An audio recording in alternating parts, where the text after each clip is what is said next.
Hi,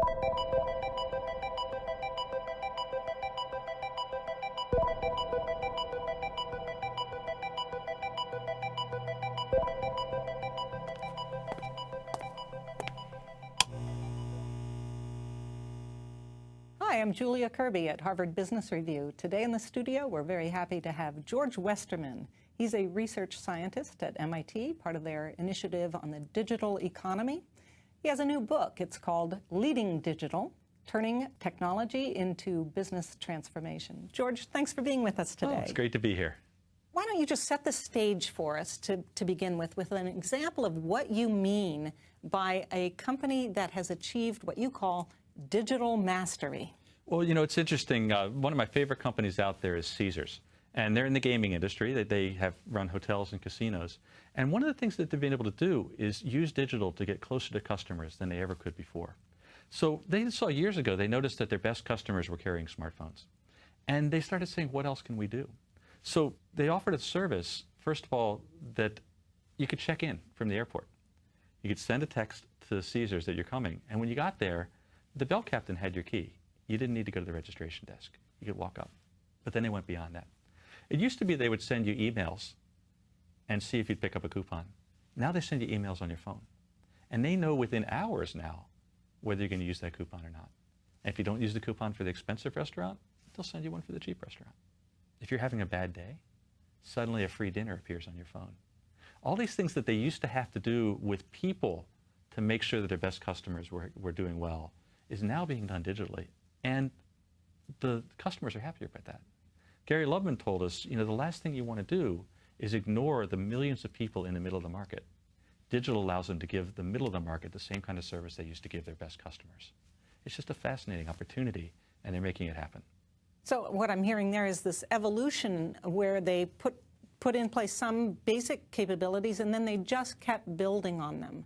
One of the things I think is terrific about the research that you've done in the past several years is that you haven't been looking just at the usual suspects, I guess we would say, in the digital world, where we're picturing information-based businesses like Silicon Valley companies or startup disruptors. But really, you're looking at some traditional companies that have managed to turn themselves into digital powerhouses of some kind. Well, that's the really interesting thing. You know, we found out in this research over and over again that it's really not about the technology at all. It's not a technology challenge. It's a leadership challenge. What the masters were doing differently is they weren't looking at mobile as something they wanted to do. They looked at a mobile as a way to change the way they relate to customers. They weren't looking at analytics as a way to get better reports. They were looking at analytics as a way to completely transform their operations. And that's what the masters do. They saw it as a transformation opportunity, and they made it happen. And you kind of talk about these two, I guess, vectors of change that companies go through, and they make up a sort of a matrix where they have to simultaneously, I guess, get better at their capabilities and also at their leadership. Yeah, we found two dimensions of capability. One is digital capability, and that's kind of where are you making changes happen, whether it's your customer experience, your operations, even your business models. And the other is leadership capability, which is how well are you actually driving change with this? So let's start on the first, okay. the digital capabilities, and especially because you just mentioned business model transformation. Boy, is that a big buzzword, big concept in business right now. What's your favorite example of a company that's undergone that? There are so many great examples out there, but one of the ones we hear about on the TV all the time is what Progressive has done with their insurance. So it used to be when they sold you insurance, they had to guess what you were going to do. And now they put a little box on your car, and they know exactly how you drive. And what's interesting is just the fact that you're willing to put that box on your car signals that you're a different kind of driver than most. But then that box also tells them how often do you drive fast starts, fast stops? How often do you run over curbs? They know these things, and they can price accordingly. So what they did is they said, for 100 years, insurance has had this information problem. We're going to fix that. We're going to get the information, and we're going to be able to have a better product because of it. So it's sort of seeing what the new technology makes possible and understanding that you can now do that even though it's nothing like how you used to do your operations. Yeah, there's so much in the brains of managers that are these heuristics about what's not possible.